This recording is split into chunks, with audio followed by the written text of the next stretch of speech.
श्राद्ध कितने प्रकार के होते हैं? पितृ पक्ष में पितृदोष से मुक्ति के लिए क्या उपाय करना चाहिए? नमस्कार भाइयों बहनों, जय मां गायत्री। आप सभी का मेरे YouTube चैनल शुभकर माही अष्टो में स्वागत है। आज के इस वीडियो में बात करते हैं कि श्राद्ध कितने प्रकार के होते हैं और पितृदोष से मुक्ति के लिए क्या उपाय करना चाहिए। उससे पहले आप सभी से विनम्र निवेदन है, अगर आप मेरे चैनल पर पहली बार आए हैं तो प्लीज वीडियो को लाइक, चैनल को सब्सक्राइब और वीडियो को ज्यादा से ज्यादा शेयर अवश्य करें, ताकि आपके साथ साथ आपके अपने भी इस जानकारी का लाभ ले सकें। पितृपक्ष में पितृदोष से मुक्ति के क्या उपाय हैं? पितृपक्ष में पितृदोष दूर करने के लिए कुछ विशेष उपाय बताए गए हैं। इससे आपके जीवन की सभी बाधाएं दूर होती हैं और आपकी तरक्की की राह मिल जाती है और आप आगे बढ़ जाते हैं।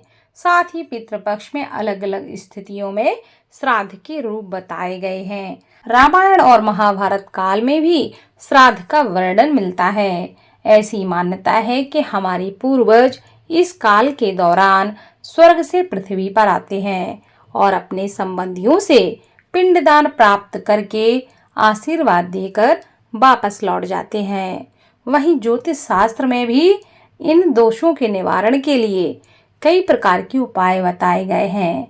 इस समय का अपना एक विशेष महत्व होता है, इसलिए इस समय आपको यह उपाय अवश्य करने चाहिए। शास्त्रों में 3 तरह के ऋण बताए गए हैं: देव ऋण, ऋषि ऋण, मातृ पितृ ऋण।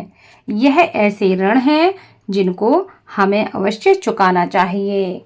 पितृपक्ष में हर घरों के छत पर कौवे के लिए खाना रखने की प्रथा बनाई गई है।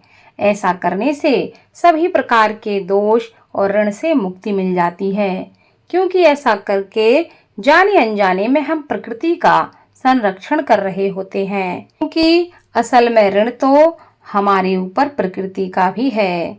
जिस पंच तत्वों से हमारा शरीर बना होता है, हमारे ऋषियों ने कौवे को पितरों के रूप में माना जाता है। इसलिए पितृपक्ष में कौवे को भोजन अवश्य देना चाहिए। ऐसा करने से कुंडली का पितृदोष समाप्त होता है और हमारे पितरों का आशीर्वाद हमें प्राप्त होता है। इसके अलावा श्राद्ध पक्ष में पीपल और बरगद के पेड़ की पूजा भी अवश्य करना चाहिए। पीपल में भगवान विष्णु, ब्रह्मा और महेश तीनों का निवास माना जाता है। माना जाता है कि अगर आप इन 15 दिनों में पीपल वृक्ष या बरगद वृक्ष की पूजा करते हैं, सेवा करते हैं, तो कैसा भी पितृदोष हो उससे आपको मुक्ति मिलती है। इसलिए आपको पीपल और बरगद की पूजा भी करना चाहिए। पितृपक्ष के समय में आपको दान पुण्य अवश्य करना चाहिए, भूखे को खाना खिलाना चाहिए, चींटियों को आटा डालना चाहिए और जितने भी पक्षी हैं, जितने भी जानवर हैं, उनको भोजन अवश्य देना चाहिए। ब्राह्मणों को भी भोजन करवाना चाहिए। ऐसा करने से पितृदोष से मुक्ति मिलती है। अब जानते हैं कि श्राद्ध कितने प्रकार के होते हैं। पंचमी श्राद्ध: जिन पितरों की मृत्यु पंचमी तिथि को हुई हो या अविवाहित स्थिति में हुई हो, तो उनके लिए पंचमी तिथि का श्राद्ध किया जाता है। वहीं नवमी श्राद्ध के दिन जिनकी मृत्यु नवमी तिथि पे हुई हो, उस तिथि पर श्राद्ध करने से कुल की सभी दिवंगत महिलाओं का श्राद्ध होता है। चतुर्दशी श्राद्ध: इस तिथि पर उन परिजनों का श्राद्ध किया जाता है जिनकी अकाल मृत्यु हुई हो, यानी कि जो अकाल मृत्यु को प्राप्त हुए हो, उनका श्राद्ध चतुर्दशी के दिन करना चाहिए। सर्वपितृ अमावस्या: जिस दिन लोगों की मृत्यु के बारे में आपको सही जानकारी ना हो या जिनके बारे में आपको पता ना हो कि इनकी मृत्यु कब हुई थी, उनका श्राद्ध आप सर्वपितृ अमावस्या पर कर सकते हैं।